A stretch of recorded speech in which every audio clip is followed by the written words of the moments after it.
প্রেমিক হইতে পারে, যে কারোর জন্য করতে পারবেন, কারণ এটা কুফরি তাবিজ। এটা এখানে কোনো শর্ত নাই, এটা যে কারোর জন্য করা যাবে।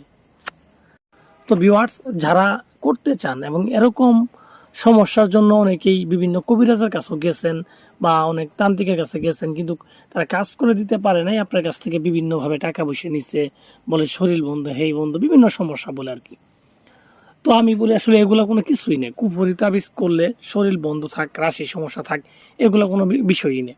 এগুলো হচ্ছে এক ধরনের বাহানা। আর যে তাবিজে কাজ করবে ওইটা আপনার যে কোনো লোকের ক্ষেত্রে কাজ করবে।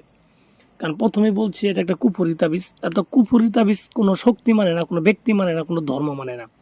যে কোনো ব্যক্তির জন্য করতে পারবেন, যে কোনো ধর্মের লোকের জন্য করতে পারবেন, কোনো সমস্যা নেই।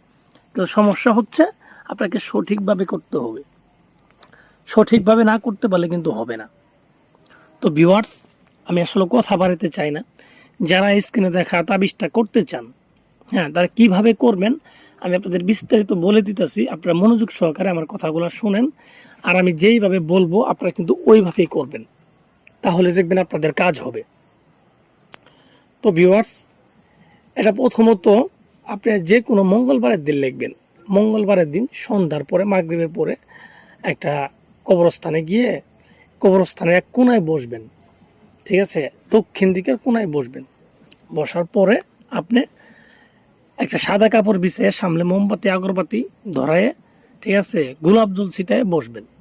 নিজের শরীরে সুগন্ধি আতর লাগায় বসবেন। বসার সময় এই তাবিজটা লেখা শুরু করবেন। তাবিজটা লিখবেন একটা সাদা কাপড়ের উপরে গোলাপ জল আর মেশক জাফরান মিশ্রিত করে একটা কালি বানায়।